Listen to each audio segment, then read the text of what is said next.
Gusto makakay dito na. Di ko na aram kung para nung na iniun. Nasig ang halangkaw ang presyo kang gasolina. Dito aram kung paano na mapadalagan ang satuyang mga makinarya pag nawara na kisupply kang gasolina. Jesus. Kaipanta na talaga mag-imbento. Isa diritang libo. Iluwas ko na ang sakuyang abilidad. Dinindo aram ining sakuyang abilidad na haloy-haloy ko nang itinago. Kita baga mga Bicolano, mga matitibayon. Isipan mo, kayang-kaya tang magbulong, hihilang, gamit lang ang liwoy. Sibang. Iyo, kayang makabuhay ki maghinig bakod. Sibang lang. Di ba? Kaya tang magsantigwar. Mga Pilipino yan. Bicolano, kaya tang magsantigwar. Di ba?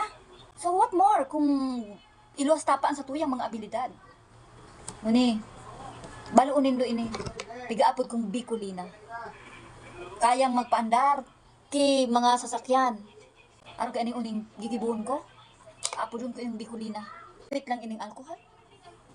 Pulbo. Ina.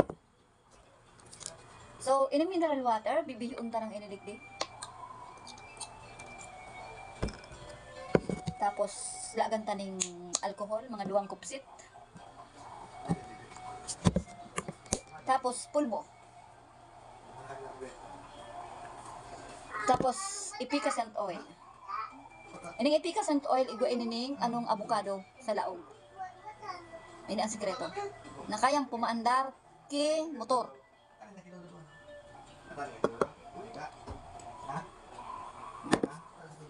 Yun na eh. Tapos, gamit lang ining wipes.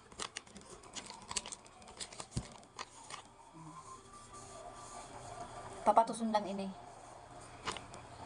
Tanganing mag-init ang laog.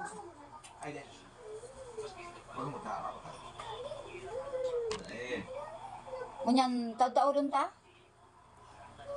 Hayupon kitulo. Isaray. Halaton ki mga 10 taon. Gasolina na iyan. Yo, ibabad ka.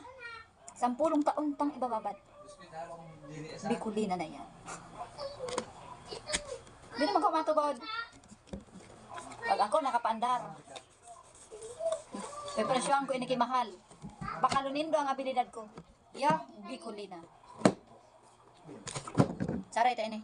After 10 years tayo ini iluwas. Bicolina.